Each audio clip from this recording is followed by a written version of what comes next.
Are you designing your own world for D&D adventures, but struggling to come up with a pantheon of gods and goddesses for it? Or maybe you've designed tons of different fantasy settings, but just want a new way to come up with deities next time you put pen to paper. Here is a very simple way to create your own pantheon that I plan to use next time I'm world building for a campaign, and I'd love to hear your thoughts on it. Ready? Step 1. Look at a list of all the skills in D&D. Step 2. Assign a god for each skill. That's it. Congratulations, you have a pantheon. Sounds simple, and that's because it is. By design, the skills in D&D cover a wide range of topics, so they can handle anything that happens during a game. By using them as a template, it's really easy to come up with deities and figure out what aspects of the world they have domain over. Let's give some examples. A god of athletics would be worshipped by those who value strengths above all else. Warriors, blacksmiths, barbarians, and more. Meanwhile, the god of nature would be the favorite of all those who love or rely on the environment. Druids, farmers who live by the seasons, and denizens of the elemental planes. For performance, you could have a god of luck and celebration, while the deity of deception would trade in lies and secrets. You don't need to have a god for every skill if you don't want to. A god of religion is kind of a weird concept, so I suppose they could be a Zeus-like leader of the gods if you wanted, and some of them could probably be combined. The god of nature might have dominion over animal handling too, or stealth and sleight of hand, which could fall under a single deity of tricksters and thieves. But by using the skills as a basic outline, you can quickly come up with an entire pantheon for your world, with very minimal thought on your part.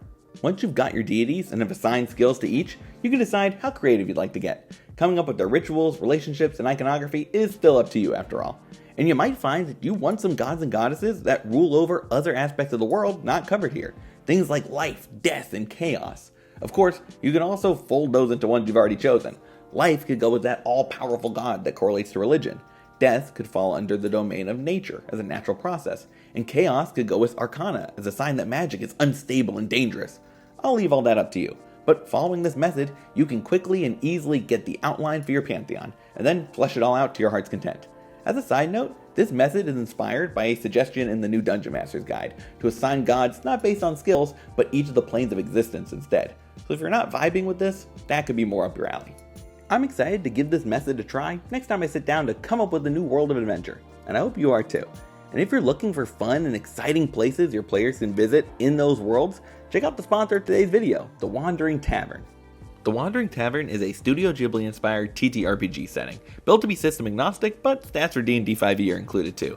A giant airship filled with intrigue, the floating city is a traveler's paradise by day, and a haunt for all kinds of spirits at night. It's like a mix between Spirited Away and Castle in the Sky, which just so happen to be my two favorite Ghibli movies.